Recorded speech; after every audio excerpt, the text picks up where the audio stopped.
सांगली जिल्हा हा महाराष्ट्रातील आरोग्य पंढरी म्हणून ओळखला जातो। आज सुद्धा या सांगली जिल्ह्याची मोठी ख्याती आहे।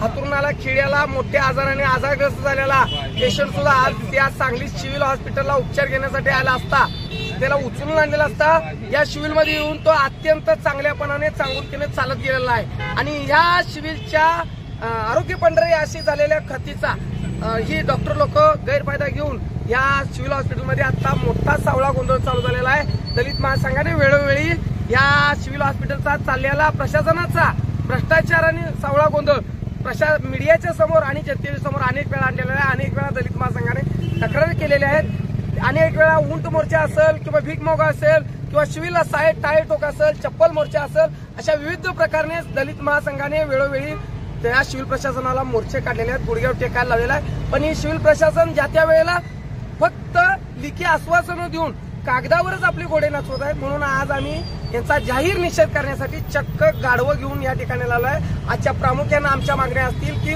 तुम्ही ज्या काही गेल्या वेळी आम्हाला लिखित दिलं होतं त्या अल्ट्रासोनोग्राफी अल्ट्रा सिटी स्कॅन असेल किंवा डिलिव्हरीसाठी स्वतंत्र लेडीज स्टाफ असेल त्या ठिकाणी या ठिकाणाला अनेक अधिकारी अनेक वर्षापासून इथं तळ टोकून आहेत। कर्मचारी यांची गरज असताना अनुकंपातले कर्मचारी तसे नूतन कर्मचारी भरती केली जात नाही। अनेक वर्ष झालं टेंडर पद्धतीने काम करणारी लोक एक 100% पगार घेतात आणि काम करणाऱ्या राबणाऱ्या माणसाला फक्त 10% रक्कम हातात पडली जाते। तर जे काम करणारे लोक आहेत त्यांना कायमस्वरूपी करून घेण्यात यावे। तसेच जिथं जे जे केस पेपर आहे ते मोफत करण्यात यावे। बाहेरच्या गावासाठी जाण्यासाठी किंवा गावात शववाहिका उपलब्ध करून द्यावी। मड्यासाठी लागणारी कपडे आहेत, प्रथमोपचाराचे जे मड्यासाठी लागणारं साहित्य आहे ते त्या ठिकाणाला देण्यात यावे। तसेच या ठिकाणाला पोलीस मदत केंद्र आहे त्या पोलीस मदत केंद्राला सुद्धा इथं ज्या सुविधा आहेत त्या व्यवस्थित द्याव्यात।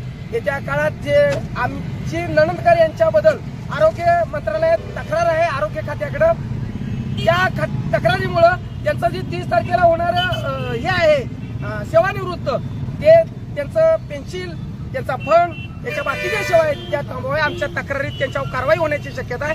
म्हणून आज आम्ही ही गाढव निदर्शने करण्यात आलं। येत्या काळात जर संबंधित सिव्हिल प्रशासनानं आमची दखल घेऊन आमच्या मागण्याची पूर्तता केली नाही व संबंधित मेडिकल ऑफिसर निकिता जाधव या आपल्या मनमानी कारभार करतात व सिक्युरिटी गार्ड सुद्धा पेशंटांना व पेशंटाच्या नातेवाईकांना मारहाण करण्याचा प्रयत्न करतात याची चौकशी करा। निकिता जाधव यांच्यावर पेशंटांना आरवचे भाषा बोलणे आगडतिगड बोलणे पोलीस खात्याची भीती घालणे त्यांच्यावरही कारवाई करावी। येत्या काळात या संबंधित आमच्या आंदोलनाची दखल घेऊन तात्काळ कारवाई करावी।